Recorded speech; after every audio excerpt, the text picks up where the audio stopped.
Yan, isang pamilya po mga kababayan ang nadaanan natin ngayon na nakatira dito sa bahay na ito. At ito po ay nasa gilid po ng bangin. At ito po ang kanilang saingan. Magandang hapon, Nay. So, sinong kasama mo dito, Nay? Upod mo dito? PWD. Kasi anak mo ang PWD. Amo ni siya. Tapos yung isa, Renmar. Amo Ren- ng eskwela. siya yung nag-aaral. Kamusta man ang buhay nyo dito, Nay? Amo ni siya. Dito lang kayo natutulog, Nay? Diyan lang tulugan ninyo? Ilang taon na po kayo? Ha? Ilang taon na? Pilay mo mong edad, subong? 69. 69 ka na, senior na. Ikaw ba ay napasama ka na sa senior citizen beneficiaries? Why kay ang ilahambal. Hindi man may beneficiuhan. Hindi kami mapensyonan. Kung why sing mapatay. Nga pareho sa amo. Hindi kayo masama sa pensyon kung walang mamatay na naunang nalista. Yan po kasi yung patakaran ngayon, Nay. Kung sino yung nakasama doon sa isang barangay, mayroon silang kukunin na 100 senior citizen, yun lang yung mapasama doon. Kung mayroon ng mamatay doon o mayroong mawala doon sa senior citizen, yung ibang senior citizen, saka na po nila papasok uli. Mark, kamusta naman ang pag-aaral mo? Nakakaraos ka naman? Saan ka nag-aaral ngayon? Elementilya. Ayos naman ang pagpasok mo araw-araw. Ngayon, January 3. Kailan ang pala balikan ng pasok? Kanina. Kakauwi mo lang? Po mga kababayan, no? Saan pala nanay mo? Doon nakatira. Ikaw lang dito kay lola mo. Kakaon kami mga. Tapos kaon lang kami bisan atin lang. Wala kami daan. Tapos Kahit asin, kumakain kayo. why man kami nagbakan. Sino nagsusupply sa inyo dito ng bigas? Nasuplayan ko daw sa mayor. Binibigyan kayo ng bigas. Hindi ko man. Yan po, no? Ang sabi po ni nanay, nagsusupport po dito sa kanila dito yung government po namin dito sa syudad ng Sipalay na binibigyan ng 5 ganta, diba? 3 ganta sa isang buwan. Maganda naman. Diyan lang kayo natutulog? Hindi delikado dito, Nay, na baka may mga bato na mahulog, matamaan kayo. May araw hindi daw. Bato. Nahulugan din kayo sa dito? Oo, nagkasang lamiga. Meron na kayong ulam? Wala pa kayong ulam? Wala. Yan po mga kababayan, no? Nabanggit kanina ni nung kinausap ko si Mark na naglalakad siya. Totoo yan, Mark? Naglalakad ka lang papuntang sa school? Imagine mo ilang oras 'yun? 4 ng madaling araw?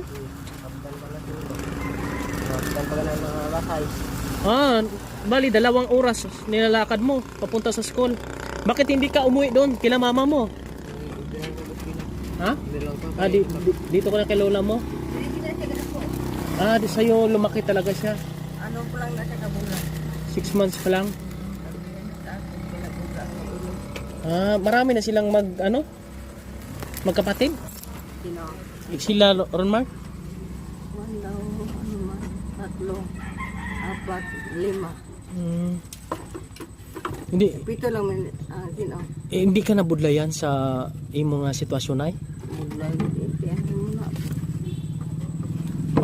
Wala kang magagawa dahil ganun yung buhay.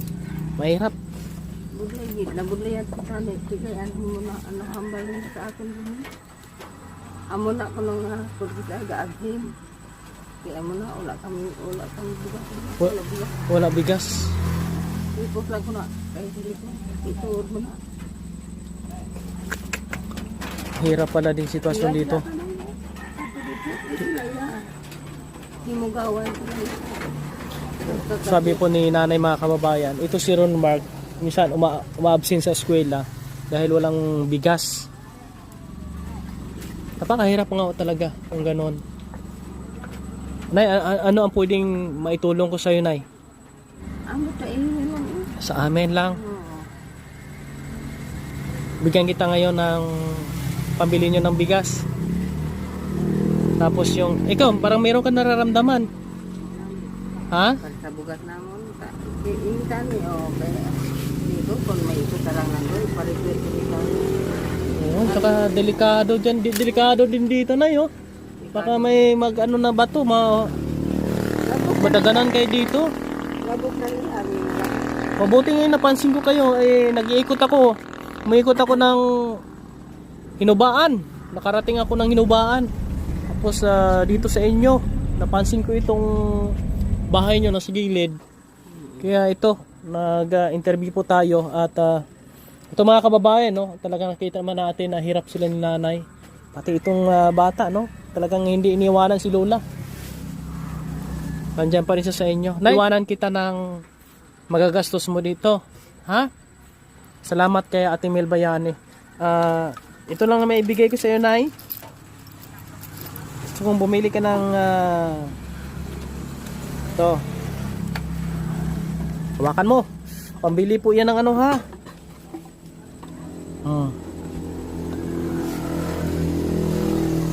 Ayan.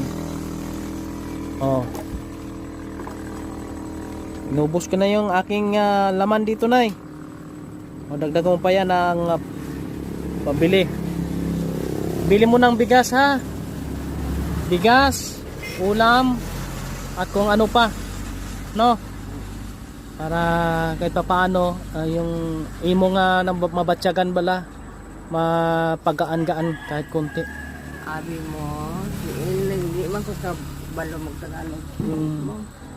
Abi mo, kung gagawin bala ko, hindi ko katulog kayo. Minsan bala ko kung bala ko, ano gagawin amon sa sabi po ni mama, ni nanay, sa gabi daw, madalas na hindi siya makakatulog dahil iniisip niya po kung paano ito yung kanilang hanap buhay, kailang buhay po mga kababayan. Ang sabi nga po niya, ito Nay, ito yung kinakain nyo, ito?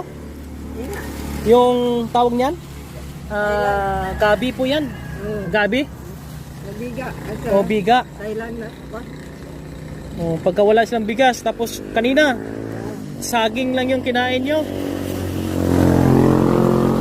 Yan po, mga saging sa itaas. Para bunga. Yan yung kinakain nyo minsan. Ay sana makatulong sa'yo, Nay, yung counting binigay namin sa inyo. Bili mo ng bigas. Yung bigas na binibili mo, at tingnan ko ngayon, yung isa, yung pino. Damo ba to? Palantaw ko na ba eh? Ito yung bigas daw nila na binibili mga kabayan kapag wala na silang makain talaga. Yung pino na bigas, pero puno daw ng bato. No? Ito mga kabayan. Ay, oo nga. Maraming ang bato ito. Galing, ano ito? Palay? Yung humay? Oo, humay. Sige. Ay, bibili kayo ng ulam, ha? Mark, may hingi ka ng pambaon doon kay lola mo. Para meron kang, magkano pamasahe pa punta doon? 30. 30 sa Asilda. Oh, 30? Oo. Pagbalik niya 30. Sus! Ako rin 30. Kaya pala nilalakad mo na lang. Ang hirap pala mga kababayan, no? Mas okay sa kanya kung may bike siya, no? May bike ka to? Wala. Maganda to, may bike siya, magbike siya na pasok siya ba, no? Yan po mga kababayan. Kasi nagigising siya, gumigising siya ng alas 4. Naglalakad, papunta sa school. Nakakarating ng alas 6. Sana, sige. Dasal natin sa Panginoon. Pagka meron akong budget, mabigyan natin ng bike si Mark para magamit siya sa eskwela niya. No? Para hindi na siya mahirapan. Sige, Nay. No, maraming salamat po. Salamat eh. Si Kuya Raymond ini. Oh, Kuya Raymond po. Ito, bigyan kayo ng sticker. Para nanonood ka ng vlog, ikaw. Nanonood ka, o bigyan kita ng sticker. Mapapanood mo dyan. Pwede mo diyang idikit dyan sa ano. Tingnan natin kung may maitulong ako na bike sa inyo.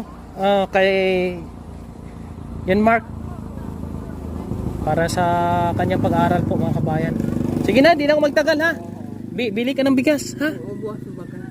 Oo, Kaya ayan. may ara pa man isa kantang bakal. Oo, sige. Ayan po mga kabayan, no. At naabutan natin si nanay. Talagang sabi ko nga talagang deserving at talagang nakakaawa din yung sitwasyon nila mga kababayan, no. Pero nandyan si nanay na gumagawa ng mga paraan kung paano niya maitaguyod yung kanyang apo po mga kabayan at ang kanilang buhay. God bless sa inyo lahat. Shout out sa ating mga followers and subscribers. Maraming salamat. Paki-share ng ating video at paki-subscribe ng ating YouTube channel at Facebook page. Paki-follow po mga kababayan. Yan po bahay po ito. At kung meron pang gustong tumulong dito, magpabot ng tulong, ay message nyo na po ako mga kababayan. Ihatid po natin dito sa kanya. No? Hindi ito umano na Hindi yan gumaganon. Hindi na manusno. Amo na gani kay ang iya bla kahoy kita bla to. Ga ano kabuk na hindi ko gani Delikado no. balok na hindi magkapasarang mag-ubra kay hindi mag-uway magkuwata nga ikohol pag-ubra. Sus. Yan po mga kabayan, maraming salamat. Yan po, baka makabalik ako dito nay at makapaghatid ako dito ng ayuda sa inyo, no? Yan, shoutout natin si Ate Mel Bayani. Maraming salamat Ate Mel. At siyempre shoutout po kila Ate Rosalinda Hubero, ganun din po no, kila Ate Minda Lacso, Ate Maljora Natividad de Ramos Salvador, Ate Mylas Bicol, Ate Len Castor, Ate D Stars, Ate Atina Sam, Ate Rodora Cañones, Ate Taling Wells Catalina, Ate Olida Austin, Ate Villa America, Ate May Perez, Ibo Silin Sikal, no, shoutout po sa inyo. Tuloy, bagong taon, tuloy po ang ating pag-iikot po mga kababayan dito po sa lugar po natin kung saan po tayo, no, naglilingap at nagmi-mission. Mabuhay, no? And God bless po.